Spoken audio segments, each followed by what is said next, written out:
Oh my god, I have the What? greatest fucking story and I can't even fucking say it. What the Are fuck? we live yet? Can you Yes, hear we're us? live. We are live. Oh, Is that the fucking. intro? What an Fuck intro, me. man. What Worst Oh a worst my damn intro god, ever. intro. no, you have no fucking idea. We should like pause like 5 minutes, but okay, we'll do it next at the break. Welcome, guys, to Unfiltered episode Jesus Christ. 56. Unrehearsed, I think. Unrehearsed. Sorry, New name. I'm here. I'm your ChanManV. Look who we got back today, guys. We got Back from the dead. yeah, the dead, the filtered world. Richard is back, and he's wearing, he's back from his vacation in Hawaii.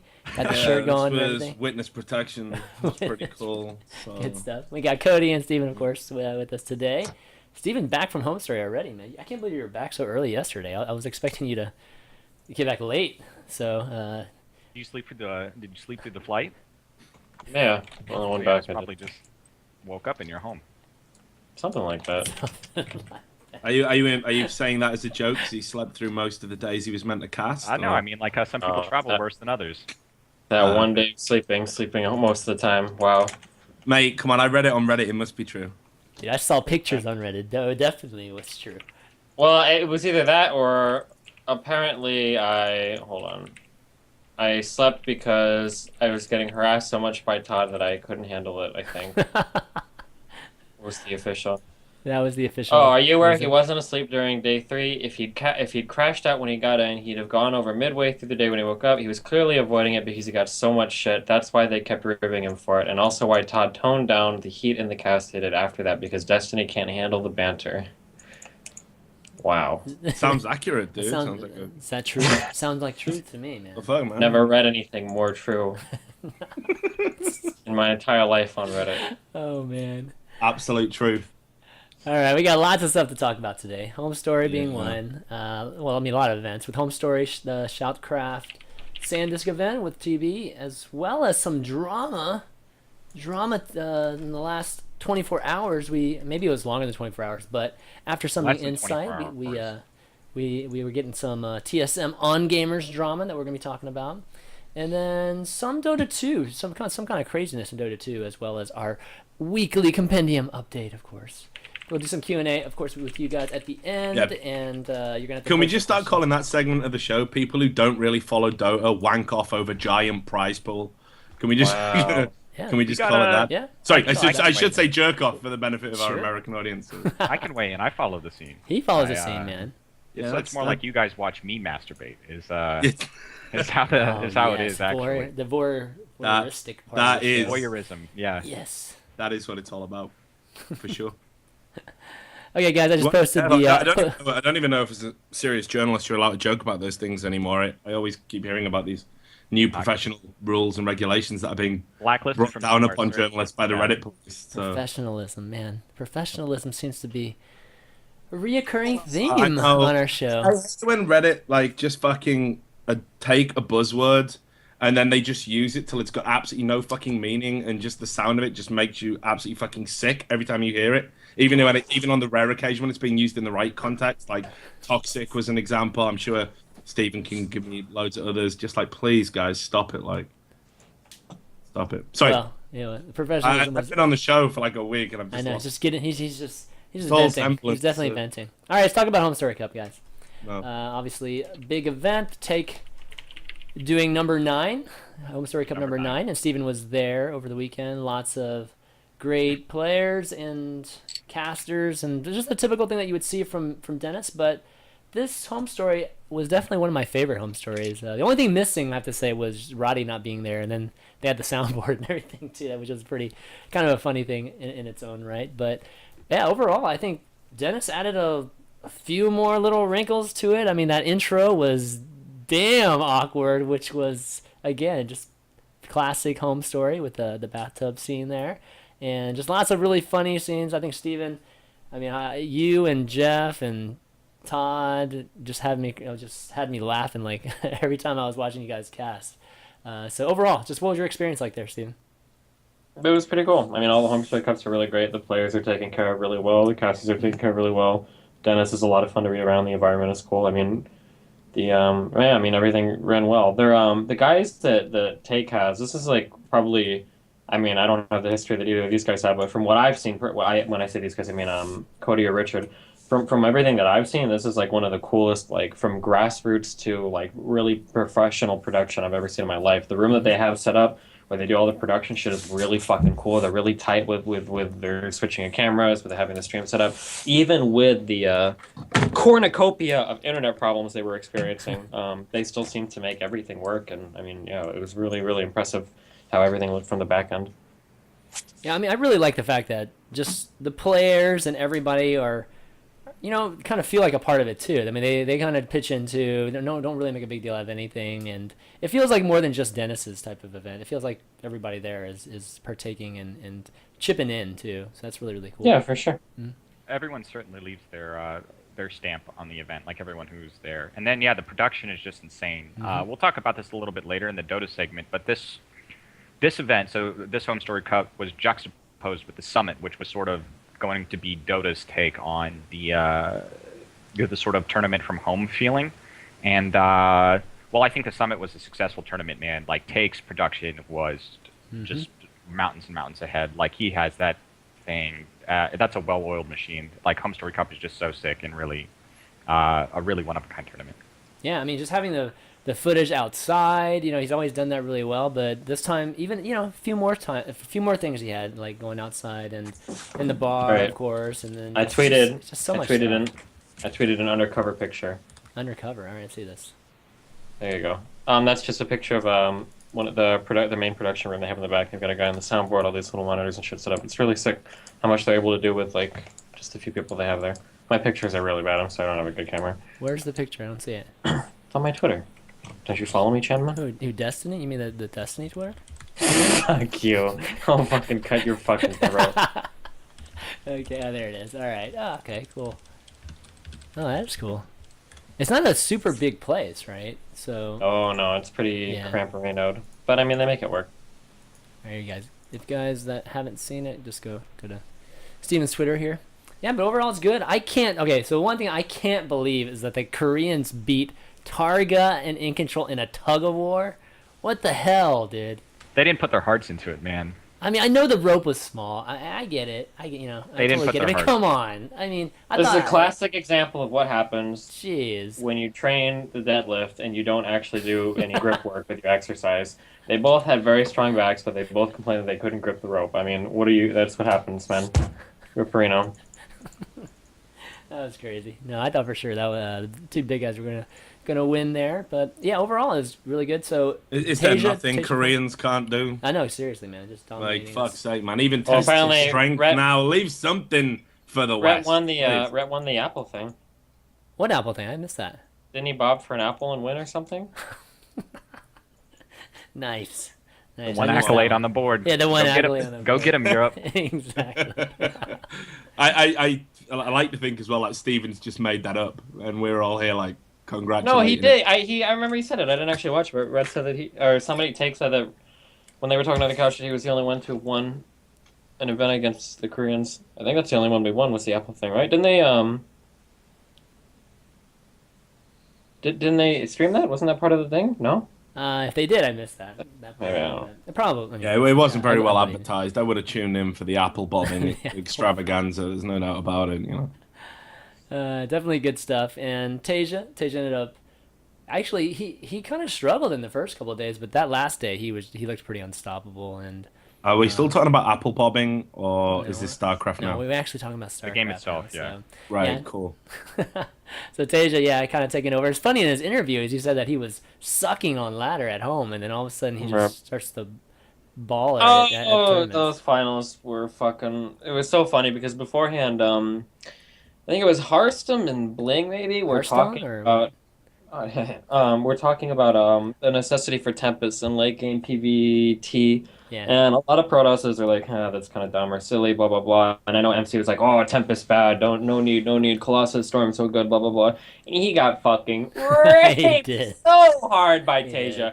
It was really funny because in watching some of the games, well, actually, it was only the first or second game it happened, where Tasia got a huge lead on fucking MC, fucking swatting around like a little fucking kid. And I was like, damn, like, I don't know why Tasia's not trying to close the game out. Like, I'm actually getting worried because he kind of let MC back into the game because late game TVZ, or late game TVP tends to favor Protoss, fucking Colossus Storm. Sure. Not the way fucking Tasia plays. Jesus fuck. Scan, scan, scan, scan, EMP, EMP. You can never get a fucking observer in. They always get fucking sniped. The EMPs are so good. The High Templar could never get close to anything. Holy fuck. Tasia was not scared to go late game TVP, and without mixing in Tempest, there was just no fucking way that MC was going to win any of those games, especially opening with a god-awful fucking Oracle build every game. Oh my god, I have no idea. No idea what the thought process is behind that. Yeah, so I ended up playing. I mean, Scarlet had a good run, too. I thought Scarlet was playing really great, and then, man, Tasia ran into Tasia. What do you think of the whole Hellbats thing, dude? The whole Hellbat being mixed It was into really TV. funny because Scarlett told I don't know how true this is, but Scarlett told me that she thinks that if the tournament had been played like the day earlier, she doesn't know if they would have actually been using that build because it was featured so extensively on Pro League the night before. But a couple people I talked to disagree with that. They said he probably would use it anyway. But I don't know. That Hellbat build seems pretty good. But I don't know. I really like the Hellbat build. It might be a little bit too strong. But TVZ is in a really shitty spot right now for Terrans because you pretty much open the same fucking build every single game. And Zergs already have like a slight edge in like the mid-late game. So like as Terran, like all you can do is sit there like, oh, is he doing 3CC or Cloak Banshee? Like that's the only deviation. And then you're just stuck playing, macro TVZ the entire fucking game. There's nothing else you can do. So now that they actually have another viable aggressive build to get thrown, I think that's kind of cool. The build itself might be too strong or might be imbalanced. I don't know. A couple of Zergs were saying that. But I mean, it's cool. Tasia said he thought it was imbalanced. I don't know if he was joking or not. But, I don't know. I like that Terran can get, like, an aggressive opener again. I think it makes TVZ way more interesting to watch. Yeah, I think Terran's so. a really shitty spot right now in every matchup. So, yeah, I mean, it'd be cool to give him one more option in TVZ. Yeah. Well, TVT at least is still really, really good. And Yeah. we'll talk about some in the Shoutcraft event because there were some amazing TVT games in the Shoutcraft Middling Penguin, if you've got anything you'd like to correct me on, buddy, feel free to go ahead and throw it in the chat. I'm reading. Don't worry. No pressure. Okay, but yeah, overall, another great event by Take. I think he said something like approximately 1 million unique views the entire weekend, and somewhere in the realm of 65K max concurrent. What'd you say? That number was not true. No, it was almost a million. It wasn't over a million, but it was almost a It was million. 4 days Close. too. It was So 4 days, dude. the thing was, it's the uniques added up between every single day. Ah, No. Yeah. No, the uniques. are you sure? Are you sure? The uniques added up in every single day. Slasher just got in trouble for this. No. Got in So trouble. the uniques. Just logically think about it. You peaked at 40 or 50,000 concurrent. You don't have 1 million uniques there. There's no way. So if you add up all the days, it was like something like 1.5 million unique views. But I think he got the stats. I believe he got the stats from Twitch, like not just his like dashboard. I think he got it from Twitch. I would bet my child's life on it, and I don't take Nathan's life lightly. there's no way that it was. Wow. There's Yeah. just no way. Total Biscuit just chimed in. So if I remember the way the Twitch dashboard works, there's a graph that just shows you your number of. It does. shows your but total that's- uniques day after day, right? And then Yeah, but there's gonna be for overlap between day Simpleton, to you day. just add them up. Yeah. Yeah, but that's not what he did. I mean, that's this other number is derived from something else that's not just added together because he gave me the numbers per day. It wasn't that number. So Okay. I don't know where he's getting it, but it was approximately that. It was like just short of a million, but something like that, which is still amazing for, obviously StarCraft 2 and this not like tier 1 type of event, but even the home story seems like it's getting there, just from a different type of flavor.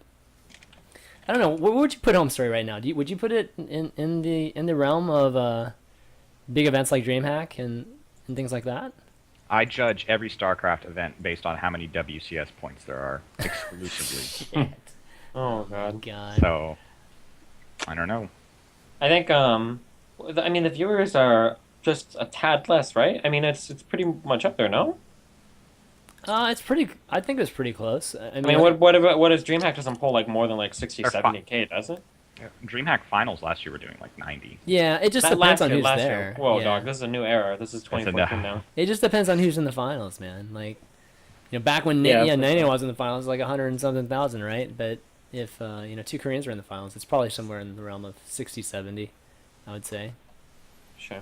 I think Still you've a got little to bit lower. So look at it home story's this way still a as little well, bit though. lower. I never where StarCraft is positioned right now in the esports landscape. I think what constitutes a big event is almost not necessarily the viewership it attracts. It's kind of the inherent like uniqueness. Yeah. If you Sure, follow what I'm sure. saying, and Home Story Cup is certainly that. It occupies a very unique space. Anyone who's attended the event knows that it's like no other event. It feels very differently. It strikes the right balance that we often do in Europe of being, it's a professional tournament with a decent prize pool and WCS points now at stake, but it's also super casual. It's a fun environment, and it's an invitational as well. Yeah. Only cool players get to go Only cool. because it's They had Dennis's qualifiers. fucking house. They had They had right there. qualifiers for- too. Oh yeah. had Okay, they have slots. qualifiers, but I mean, ultimately, you could be absolutely terrible, and if you're a cool guy, and Dennis likes you, you'll get invited.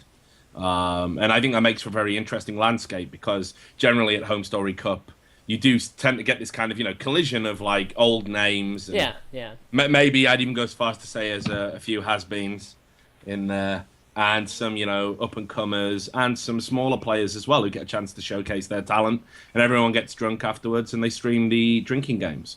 So it's I'd say it's a huge tournament. I think it's vitally important to the StarCraft community, and I think as StarCraft kind of eventually goes into that dark night that all esports titles do go into, whenever that may be, it's events like that that are going to be probably A, the most fondly remembered, and B, kind of the future. They'll be the ones that can continue, whereas other big glitzy, glamorous affairs won't be there quite so much. So Yeah. I wonder. I think that's a fair point. That's actually a fantastic point. I think in terms of StarCraft, this is just a tremendously critical event, and one of the ones that is of all the events that is often reflected on most fondly. I think it's these, and then the big Dream Hacks are sort of the big third party ones that do best. And some of the and it depends on the day with MLG, But Home Story Cup, I think, has always, for the most part, been in everyone's good graces. So yeah, that's a really good point. yeah, I can't remember anyone ever really criticizing it, and I think everybody knows that Dennis is a good guy. He's done Yeah. the work he's done in the German community speaks for itself. I mean, even most recently, if people remember when he bailed out NorthCon from a terrible situation, the guy is almost like, he's going to be up for a sainthood, I think, soon, getting canonized. So he's a great guy, and the events run at just the right pace. The production value on it this time around, and I'll be honest, I didn't watch it all. I certainly missed the apple bobbing, which we've established. The production on it looked great. I like as well the refreshing casting, the commentary. The that casting is the best. I mean, Yeah, I mean, people think so. seriously. Other people think it's Yes, the you're worst. right, Stephen. some people think it's Some- well. Other people think it's the worst thing to happen to Germany since the Third Reich. Holy fuck! What? Wow. Oh man. I don't know. Wow. I just like the dynamic or how different a lot of the guys who are casting for things like WCS, aka like Todd, how different they are when they're casting Home Story, and even Jeff, right? Versus when they're casting the bigger events, and I don't know, it's kind of fun to see. Yeah, how- Apollo came out too. Yeah, Apollo was there too for. Unshackled, ESL gave him the weekend off. It was his like one weekend a year. That was cool. He hung out on the floor a lot. That's what I noticed from all the pictures. He was hanging out on the floor a lot. He's Him a and, good old Welsh boy. He'll fucking sleep anywhere. Cleaning the when floors? he's had a What the drink, hell? right? You mean he's just sleeping on the floor or It what? was, Or just, like, no, it was rolling? him, Dimu, and they had like a third party. They had like a little floor slumber party going on halfway through the day. You can look through his. I'm not making this up. Look at his Twitter. He had a bunch of pictures taken. Okay. Just hanging out on the floor. He was getting a little cramped in there. Yeah. Speaking of Dimu, man, Dimu losing to White Rod. No one saw that one coming. How did Ben take that, Stephen? Were you awake for that? He was pretty meh about it. I don't know. Yeah, He didn't seem particularly upset, but Yeah. What are you getting at, Cody? No, I was just curious you because getting White Raw is still a tremendous StarCraft player, but he's been less competitive, and I think Ben. you have to didn't think cut was Ben gonna a little lose bit that. of slack, though. I mean, White Rose Protoss. To be Okay. fair, no. I solid. think we'd know if Ben was really that upset about it, because wouldn't he have threatened to slap his dick in his face by now? Like, Oh man. wouldn't that have occurred? So It might have occurred. I'm just guessing. that's what Dennis. All these little added production. We had Dennis on climbing the ladder. Were you on that episode, Richard? When we had Dennis on? Yeah, Yeah, with I Brett. think that might have been. Yeah, and remember he was being really upfront about just how much Home Story Cup cost, and he takes a big loss on it for the most part just to grow his brand and help with his other projects, his smaller projects or the ones that are more week to week. And I wonder what that number's like now. I mean, it was like 70K back then. I wonder if it's like even more now, or if these sponsors maybe are eating up more of it with XMG and Razer now. I guess. I don't know. Yeah, What I do you mean, think? he's like, again, Dennis is super smart in like, I'd love him to. I know obviously John, who's always in the chat, is always with us. Total Biscuit. He obviously made his deck, and we all talked about that, how he Yeah. made his deck public. But I would love Dennis to really perhaps do a show, even if it's just an hour, like an online seminar where we just talk to the esports community about how to find good synergy with sponsors and how to acquire sponsors that are going to work inherently well with your product. I think it's something he does incredibly well. And if you've ever been to Home Story Cup and you see how the XMG relationship has grown organically Yeah. with the equipment that they provide and whatnot for the event, he's very, very smart and very businesslike in the way he handles things. And I think a lot of people aspiring who maybe want to run their own events or run organizations or whatever could definitely learn a lot about it from Dennis. Certainly, I've been around esports a long time, as I always like to say, because it gives my bullshit opinions credence for some reason. And he opened my eyes to a lot of things, even this late in the game. So I think that's definitely something that everyone should stand up and take notice about. And and it's there in the end product. Like think about it. This is a guy who he runs a premier StarCraft tournament in his home, right? Yeah. In his home. He flies players from all over the world there. He makes everybody welcome. He's above like a huge area or floor space. It's not really equatable to an esports studio in any way, shape, or form. Yet he makes it work, and I'd say the production is right up there. And in terms of what the Everybody- sponsors get out of it, it's great. Yeah, and everybody that goes, I mean, they just love Home Story Cup. So really, really great event, and hopefully Home Story Cup 10 will be probably this year too, right? He usually does two Yeah, a year. he does. Yeah. He does 2 a year. Yeah. But the thing though is he did his winter event in sort of like the January, February winter right. of this year. So it might be Next year. might be yeah. I mean, I think we all know him. We could reach out to him. But yeah, I think for Home Story Cup 10, you gotta put the fucking X on it. Yeah. I can only imagine. I think it'll be really good. Yeah. And the event's just gotten better and better every single time. I think the first Home Story Cup I watched was 3, and like that was just the sickest event that I had seen, and I'd missed the first 2. So The The best thing that can happen to Home Story Cup right now is when ESGN has their NASL style liquidation sale, so that they can run over and buy Dennis up a just whole bunch of that just fucking grab cheap the shit on the equipment. cheap. Yeah, the flea market over there in Babel's Could See if they can Buy take the back some of studio. their By the $8,000 cameras to fucking Walmart, get their money back, and then just replace with the ESGN shit. I think it works like that, right? Yeah. That's how business It works. works like that.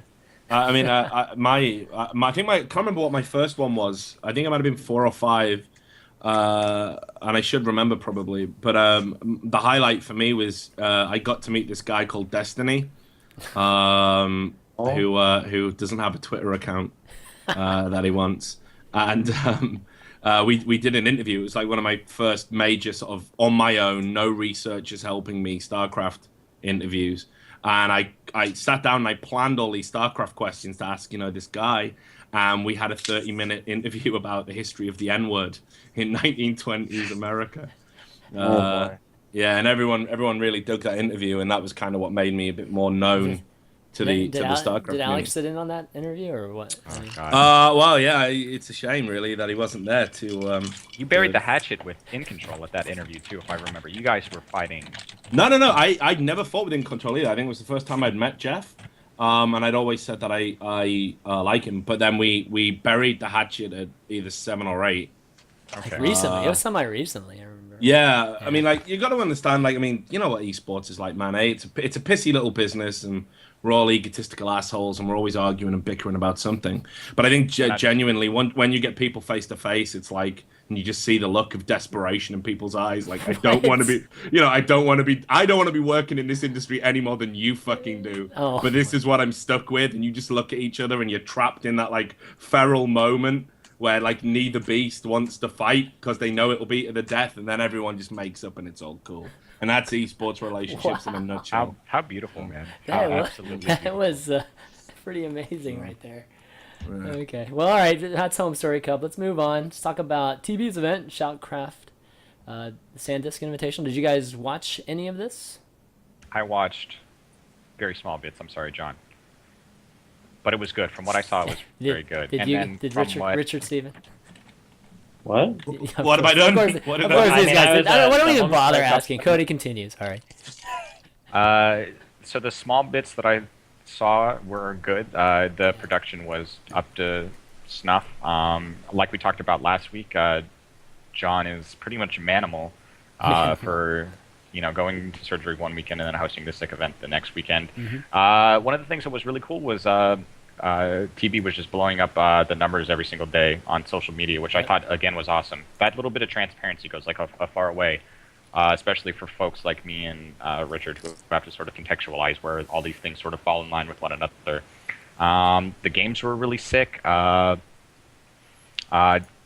had a Korean broadcast, which was really awesome. And it was one of those things, there's always this myth of like, people aren't really interested in watching, Koreans just play Koreans. But I think that was dispelled to some extent. And I also just saw John a little bit ago in the chat say that like, in terms of money, he's not making money hand over fist with this, but he can go to sleep at night knowing that he wasn't burning money with this tournament. So that's sick. But I did not get to watch a ton. I'd have to estimate like an hour and a half.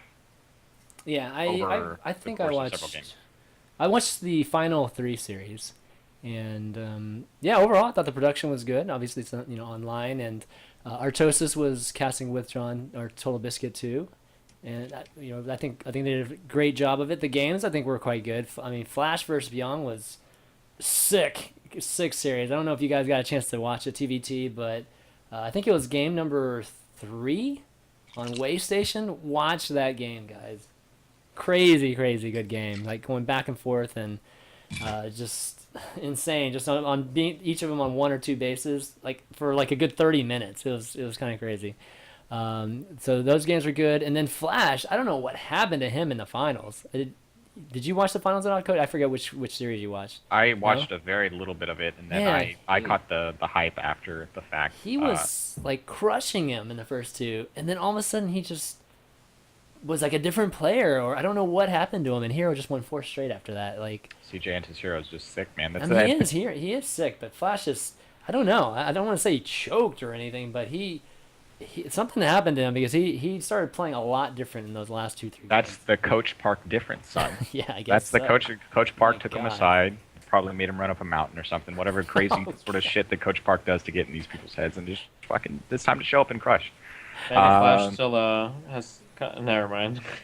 What? There was a savior joke in there, but I'm not gonna make it. It was too bad. It was too depressing. Never mind. But yeah, anyways, catch those VODs, guys. You can check them out on the Shoutcraft website, I believe, or maybe even the Twitch channel. You know who deserves a shout out, sort of in a weird way? Todd, man. Todd, because I'd wake up and Todd would be tweeting midway through Home Story Cup, and then like it'd be fucking, I'm about to go to bed. Shoutcraft is just about to wrap up, and then Todd's like still watching the games, man. So yeah, he's a beast, man. He watches a lot of StarCraft. You got to go to sleep, man. And you just fucking keel over and die. That's true. So that's totally true. It was crazy. I mean, having all these events during this weekend was crazy. I was burning my battery and my phone like the entire. Yeah, dude, you fucking skipped it was your daughter's dance. I didn't skip anything, dude. I was right? multitasking. All right, I was watching dance recitals and basketball games and. You're gonna be what in the else? picture. Graduation, kindergarten, or pre. Kids, my Channel kids. Oh my god! Am I gonna be a bad dad if I don't go to breeders make me sick. At least Steven comes out here and puts his kid's life on the line. Like come on, like basketball and fucking ballet recitals. You make me If sick. Nathan gets into like sports or man. whatever, and I'm not interested in any of that shit, do you think I have to go? Dude, I remember going to my sister's dance recitals when I was Dude, a kid. Oh my Dude, I fucking god. coached the game, dude. All right. You coached? Yeah, I Are coached you them. coach- Coached them dunked to a victory too. Yeah. Have you dunked? Have I dunked? Have you ever No, dunked? Can no, you be I a can. coach I if can you grab. haven't dunked? I used to be able to grab the rim, but I can't grab the rim anymore. That's why. How tall are you? I've seen you I'm in real life. You're 5'8". shorter than me. That's I'm 5'8". crazy. If you touched an NBA regulation rim, When I was like, God, like fucking 20 years ago or something. I don't even know. But that's not- still crazy. Not even I don't close think I've ever anymore. touched a rim. And I'm No. like 6 foot even. Yeah. I don't know what it is. Maybe I'm feeling particularly juvenile tonight, but can we not keep repeating the phrase "touch the rim" like over and over again? Can we steer Why not? away Touch from the that? rim, like- I don't Richard, you've been trust gone Twitch. for a week. Yes. We got Oh, it's all gone highbrow now, has it? Sorry. Yeah, It's exactly. gone high, bro. No. I'll do this We all one got straight with you. Jesus. We all got Jesus. Okay, cool. All I'm right. on the wrong show. I'll start my own. Fuck it. All right, let's move on. And gosh, should we take a quick little break before the TSM on gamers? This is gonna That's be a gonna long take an one. hour and a half. This is Let's gonna take a like long. All right, let's take a really quick break. I need to get some more water, I think, before this segment. More booze for So me and we'll Rich. be back. Yeah, we'll be back with a TSM on gamers discussion. Ooh, baby. Ooh, baby. Ooh, baby.